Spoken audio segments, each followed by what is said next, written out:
Génocauste congolais. Mémoire éternelle, justice impérative et dénonciation de la géocriminalité.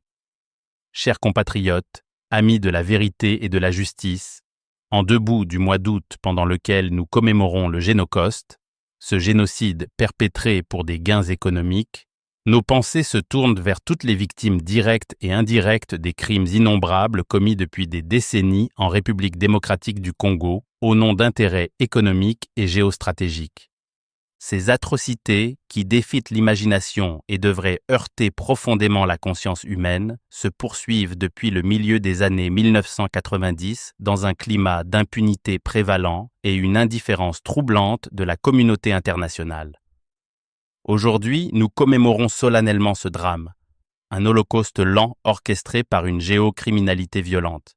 Le système économique globalisé repose en grande partie sur les ressources minières et les richesses naturelles qui regorgent en RDC, indispensables pour assurer la croissance des grandes puissances et des multinationales.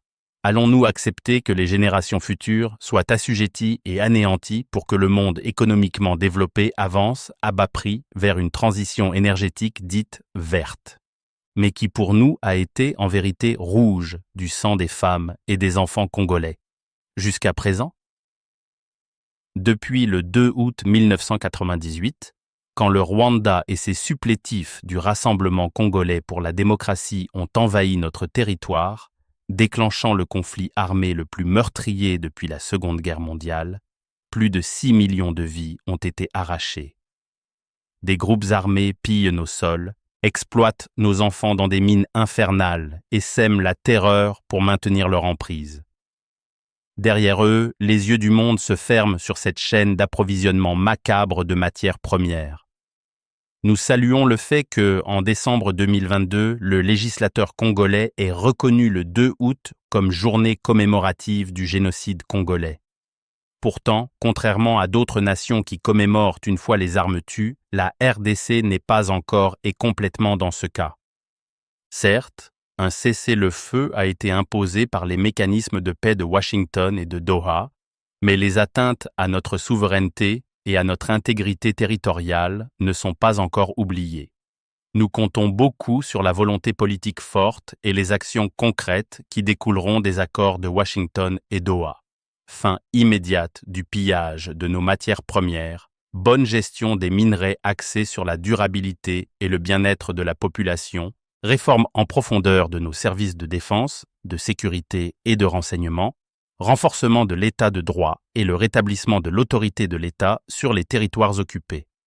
Néanmoins, il est toujours important que les crimes énumérés dans le rapport mapping de l'ONU, par exemple, qui documente les violations graves des droits humains et du droit international humanitaire commises entre 1993 et 2003, soient enfin poursuivis, brisant le mur de l'impunité qui a protégé les coupables jusqu'aujourd'hui.